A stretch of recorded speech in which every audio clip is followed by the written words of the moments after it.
On this special edition of New York Now, the death of George Floyd in Minneapolis this year renewed discussions on how police and communities of color interact. This week, we'll bring you a conversation between people in power and people in the community on where things stand and how things could change.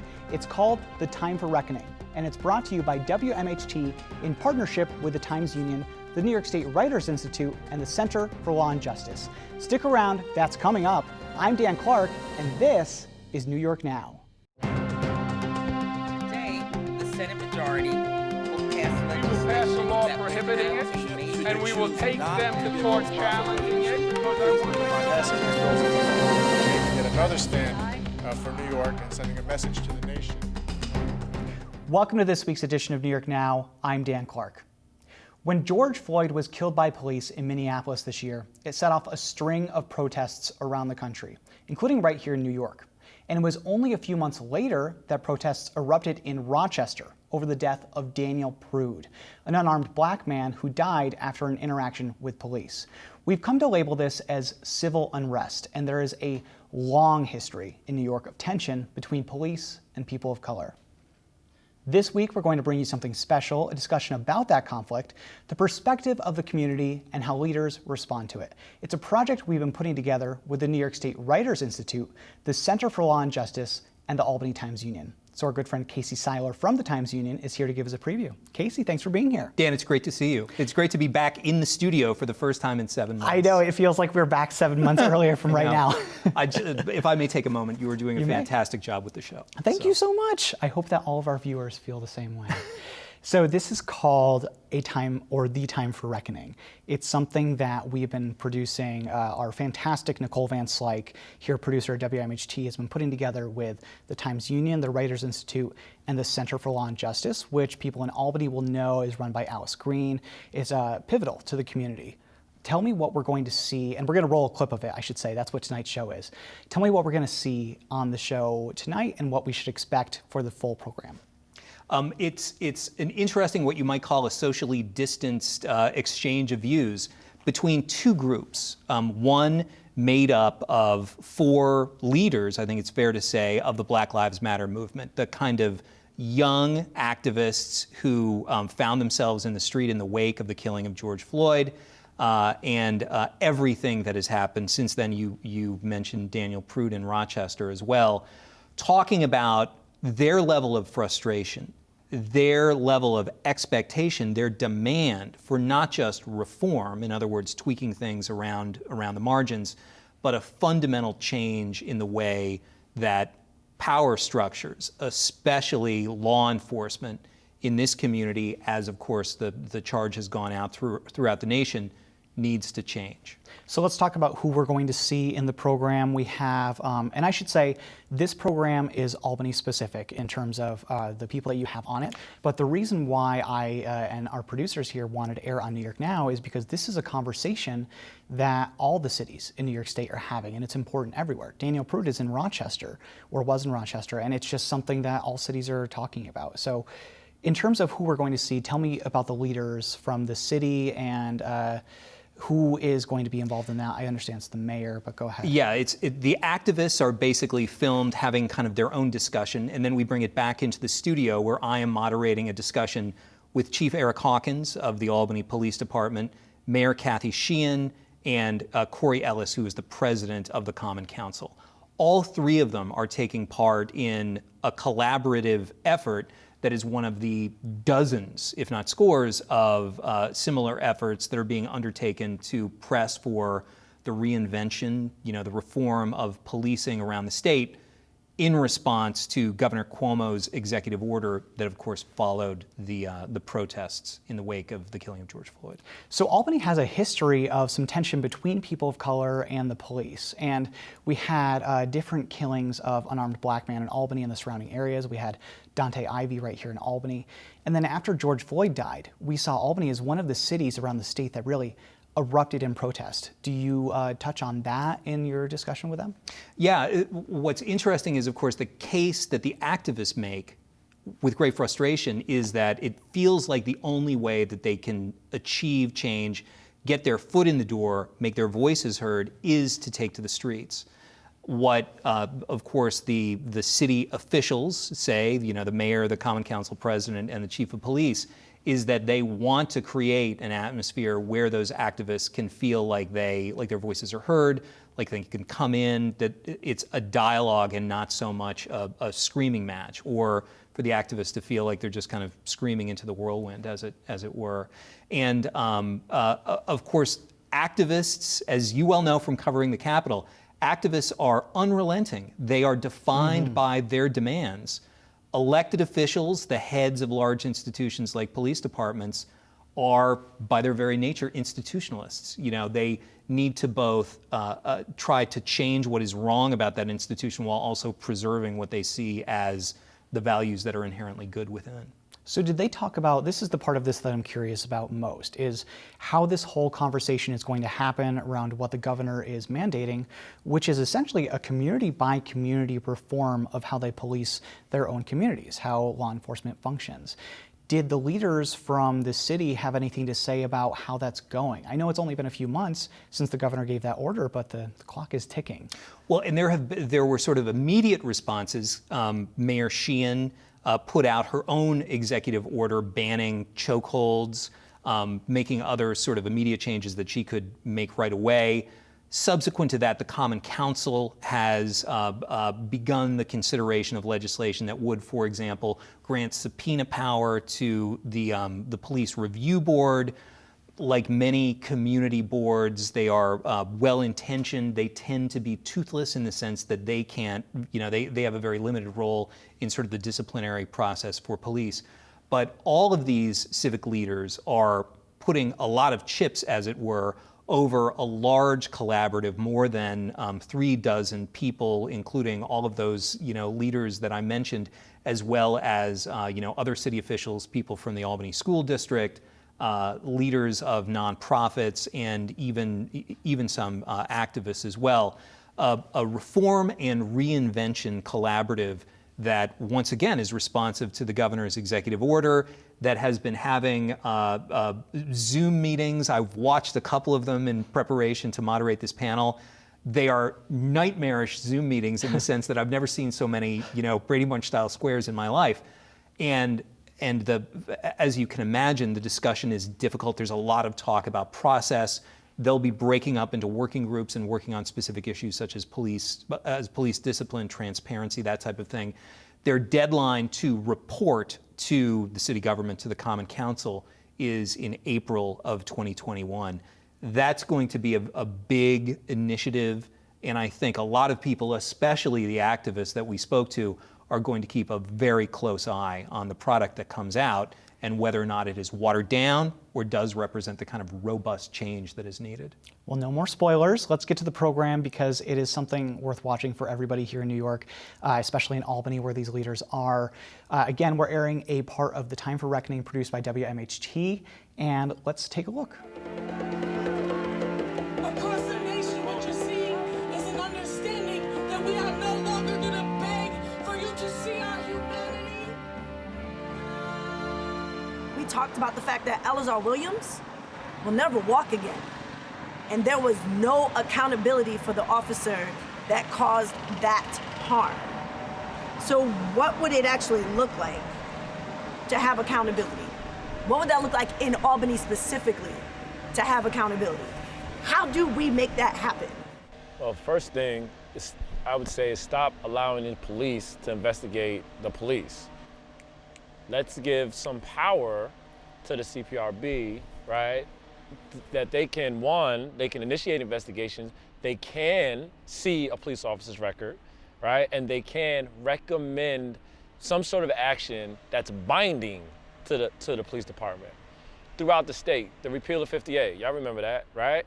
It allows us to see the misconduct records, or the disciplinary records, supposed to be able to see it, right? And what's the pushback? Immediately, as officers' records are being foiled, what's happening? The PBA and other entities are deciding, no, we're gonna file injunctions with the court to block certain things in an officer's record. What are they trying to hide? Like, in all honesty, if we can see that there is some sort of pattern that has developed over time that may have some ramifications on some act that happened. Why wouldn't we want to see that? You asked accountability, what does it look like? I'm kind of jaded, I won't lie to you, in the fact that I'm done begging for them to have a moral compass and to acknowledge us and treat us with respect and dignity. So now, what accountability looks like to me is independent oversight. We shouldn't have to go through the police to get to the review board. Like, we should be able to go straight to the review board. How am I going to tell you, you're hurting me, stop hurting me, and I need to complain, I need management, and can I talk to management? And I'm going to you and you're like, nah, because I want to keep hurting you. So you can't go to management because I don't feel like your complaint is valid. Yeah. How is that a thing that we have to go through? Why can't I just go straight and be like, okay, this was what happened, I'm being hurt in this way. Management, how can you help me? I think it's ridiculous, it's ludicrous that we have to go through the people that are hurting us to maybe get help, for them to decide if we deserve help. Why isn't Mayor Sheehan standing up saying it can't be this way anymore? Why isn't the city council calling for a special, community conversation that's actually led by the community, founded in the community, discussed by the community, decided by the community, because the current task force was not created by the community? All right, Mayor Sheehan, you were the person called out at the end of that segment, so we'll begin with you. Is it fair to say that in the Capital Region, at least, police review boards tend to be well-intentioned but toothless? And if that is the case, what can be done to give them greater force? So I think at the time that our review board was created and as it has evolved, it has been on the leading edge for the country. And I know that for people who want to see more, that doesn't mean much. But we have been seen across the country as a leader with respect to the scope of authority that's been given to our review board. And we also have an oversight of that board that happens through Albany Law School. The city spends over $260,000 a year to ensure that there is independent oversight of our civilian police review board, and we need to do more. So the review board itself has made recommendations, and those recommendations, I'm sure, will be included in a policy document that the council then needs to act on. And I believe we need to have that conversation. I agree, there should be no wrong door. You shouldn't have to go to a police department or a police station to file a complaint. So those are all changes that I support and that I hope come out of this process. And I also believe it's important to allow all community voices to be heard as part of this process. In the course of that short clip, I heard a number of really good ideas. And so it is my hope that they bring those ideas and ensure that those ideas are included in the final recommendations that we make as we transform our police department. And one final thing, this idea of independent oversight, I think is really important. And that's why the chief and I have embraced the decision of the city's chief city auditor to bring in a third party to look at what we're doing, what we're measuring, what the results are of what we're measuring, what we're not measuring that we should be, and how do we compare to other police departments? How do we compare to what our community's expectations are of this police department? And that's happening independently. And I think that that is really important. Ultimately, I want to ensure that this city has a police department that reflects the wants, the desires, and the expectations of the members of this community. That's the goal, and that's what we're working towards. So this is the CNA audit that's $80,000 to essentially assess bias within the department, correct? Yes, it's that and it's more, right? They have done this work in other police departments. And to me, one of the things that they've done really well is to talk about what is the public-facing accountability piece look like. Mayor, very quickly, do you believe that the police review board should have subpoena power? I think that we should be seriously looking at that. Subpoena power, look, I'm a lawyer, right? So I don't want to get an overly legalistic answer, but yes, I believe that they should have access to more information. And, anytime something comes to a subpoena, it means that we're not giving somebody something that they think that they should already have. So I also think we need to look at that, right? What information are we providing? When are we providing it? This whole disciplinary process needs to be reviewed, both what happens internally and what happens externally. But I also don't want to race to the bottom. Just because other people don't get due process doesn't mean we should take away due process for everyone. I want to fight for due process for everyone. And so I think we have to be mindful of that as well. Coriolis, how can a police review board be a better tool? Well, you know, the activists talked about, we know for centuries the police department cannot independently cannot investigate themselves. We need an independent investigation on police matters.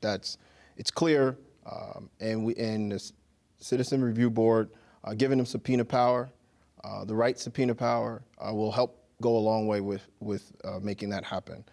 Because when we look at it as legislators, as council members, this was one of our key components. 50A was one of our key components, and also making into law a policy in the police department where certain officers, policy used to be where officers who own uniforms had to wear police cameras. Our legislative body said, no, we want every officer who interacts with people to have a camera on their body. That's another law that's in committee as well. And when people, the one misconception I really want people to understand, the body that the police chief and the mayor had to put together was an executive order by the governor of the state of New York. So when people look at it as, oh, this is something the mayor and the chief created, the governor created this body. The governor attached, if we didn't do this, we could lose financial dollars from the state. Not just Albany, every community across the state is under this executive order to try to reinvent. The council did its job before this executive order came out. If the executive order never came out, we will be having these discussions. We'd be having these overviews of these laws that the council have put in place to someday pass. We would be having that discussion, and the police chief would be there, and the mayor would be there. We'd be having those committee discussions with the community coming in, talking about, oh, we don't agree with this part of the law. We'd be having those discussions already. So I don't want the activists to look at the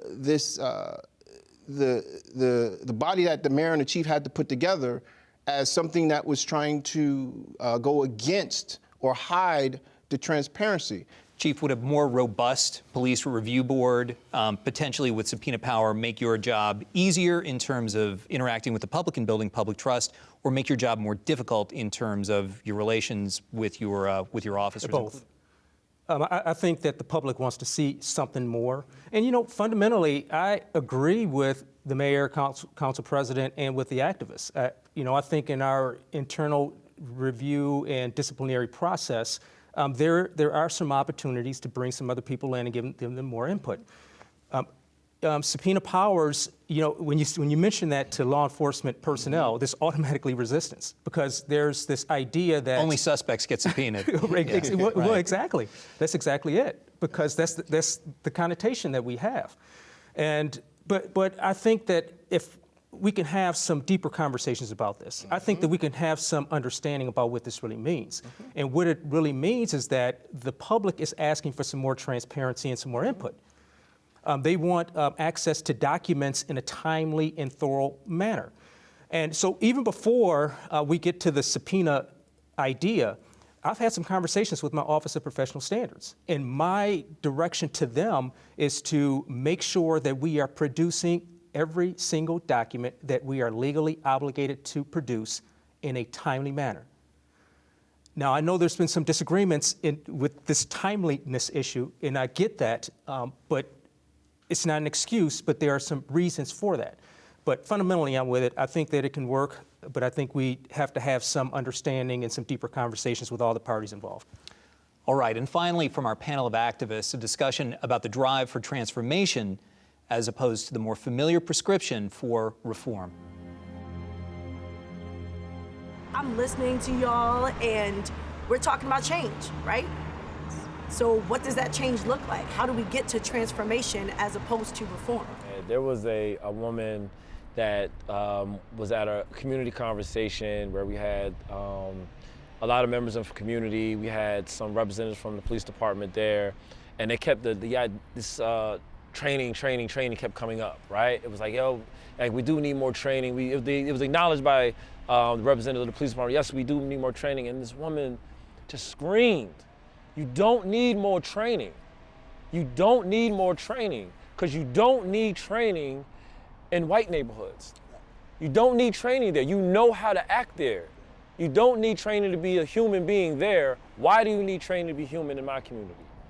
That was such a powerful moment, because I think I believe that already. I just had never articulated in that particular way, right? And she's right. Like, you don't need more training. It's something else going on there, right? And this idea of reform, I think, versus transformation. Reform is problematic because it's only acknowledging the symptoms of the issues. It's not acknowledging the causes, the root causes, right? And I think that until we're able to do that, and it's going to take transformation to get to the root causes, to upend that tree and that root and find another way. And it's going to take all of us to do that. It's going to take our community coming together to be creative and figuring out how we should be moving forward with a community that works for all of us, not just some of us. I appreciate that we've had the opportunity to have this conversation, that as Black people, we've had the opportunity to have this conversation, to have a platform, to have our voices heard. I hope that the people in power listen to what we've said, respond in a way that gives hope. I love being in community with y'all. Like, this is what we do, right? And so that's what we're gonna keep doing. And I hope that the mayor and the chief and city council and DA Soares are listening to it.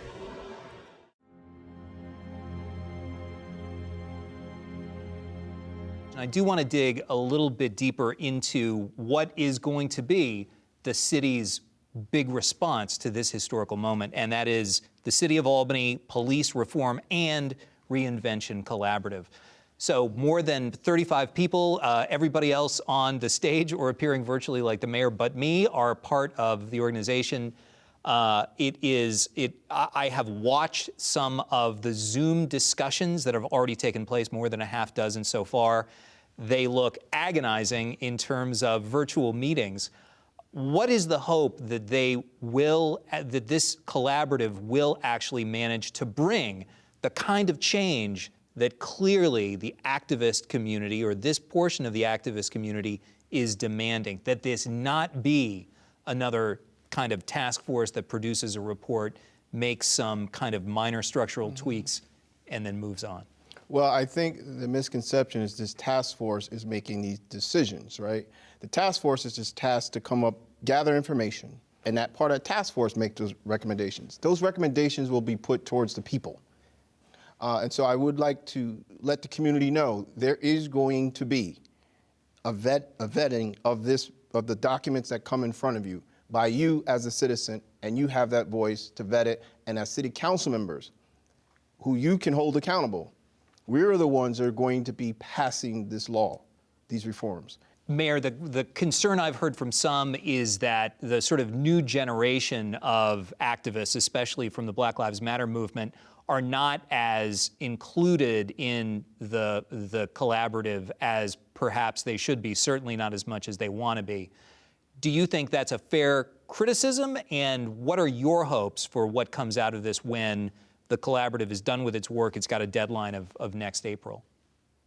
Well, I think that we do have a lot of young activists who we invited to be part of this collaborative. And so we want to ensure that those voices that are at the table bring with them the voices that want to be at that table. And that's why there's opportunity for public input. There are, we've broken down the task force into working groups, but knowing that there will be overlap. I would expect working groups to have overlapping recommendations around things like training, recruitment. What is it that we want from a police officer? What are we asking of a police officer? What should our police officers be responding to? And so, I think we want to ensure that all voices are at the table, and there is plenty of opportunity. Anybody who wants to submit information can submit information. Everything that these task forces are doing and these working groups are doing is public. All of the documents that they have, the public has.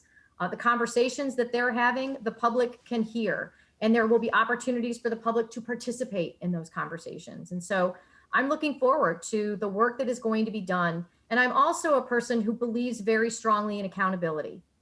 And we have to ensure that when we make changes, we have a way of making sure that the public is holding us to those changes.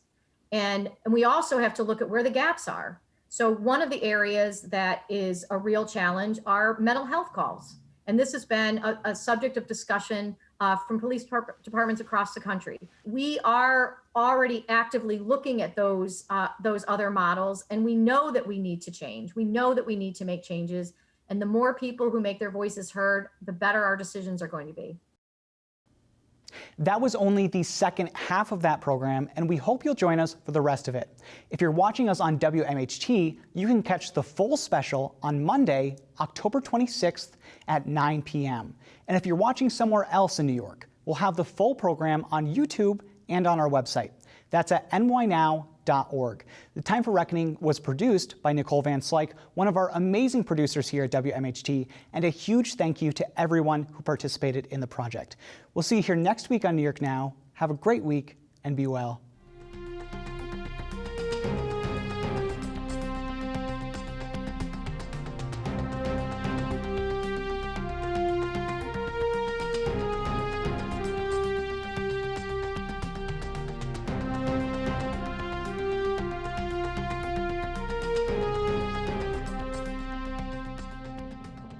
Funding for New York Now is provided by WNET. And by the Dominic Ferrioli Foundation.